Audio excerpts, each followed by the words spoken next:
भूत की साया और बुरी औरत सन 1999 की बात है। ब्रिटिश हुकूमत का दौर था और भारत के गांवों में अंधविश्वास और रहस्य की कहानियां बहुत आम थी।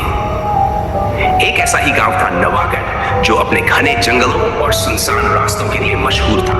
उसी गांव में एक औरत रहती थी जिसका नाम था कमला। कमला का स्वभाव बहुत ही बुरा था। वह हमेशा गांव वालों को परेशान करती, झगड़ा करती और दूसरों का मजाक उड़ाती। उसकी तीखी जुबान और बुरी आदतों के कारण पूरा गांव उससे डरता था। कमला को दूसरों को परेशान करने में मजा आता था। वह लोगों की चीजें चुरा लेती, झूठे इल्जाम लगाती और अपनी बात मनवाने के लिए किसी भी हद तक चली जाती। गांव के लोग उससे तंग आ चुके थे, पर कोई भी उसका सामना करने की हिम्मत नहीं करता था। भूत की परछाई का आगमन। गांव के बाहर एक पुराना उजाड़ हवेली थी जिसे लोग भूतिया हवेली कहते थे। कहा जाता था कि वहां एक आत्मा का साया रहता है जो हर उस व्यक्ति के पीछे पड़ जाता है जो दूसरों को सताता है या बुरा व्यवहार करता है। एक दिन कमला ने अपनी पड़ोसन के बेटे को बिना किसी कारण बुरी तरह डांटा और उसे अपमानित कर भगा दिया। लड़के की मां ने दुखी होकर आसमान की ओर देखा और बोली, भगवान, अब इसे इसकी करनी का फल दो।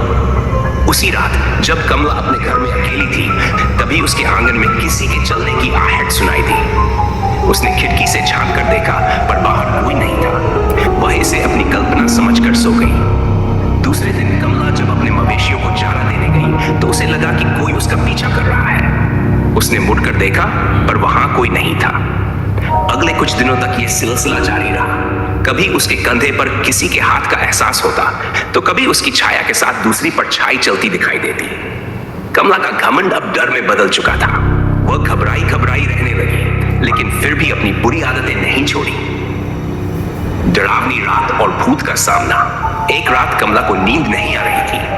अचानक उसके कमरे की खिड़की अपने आप खुल गई और एक ठंडी हवा का झोंका कमरे में भर गया।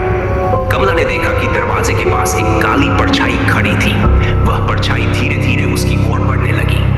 भयानक आवाज में वह साया बोला, तेरी बुरी करतूतों का अंत अब निकट है। तूने बहुत लोगों को सताया है, अब तुझे इसका फल मिलेगा।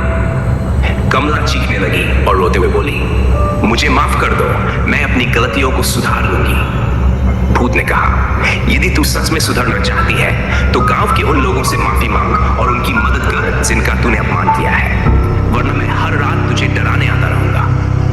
कमला का बदलाव। अगले ही दिन कमला गांव के हर घर गई और सबके आगे हाथ जोड़कर माफी मांगी। उसने जिन लोगों को सताया था उनकी सहायता करने लगी। धीरे धीरे गांव वालों ने उसे माफ कर दिया। कहा जाता है कि इसके बाद भूत का साया कभी उस गांव में नहीं देखा गया।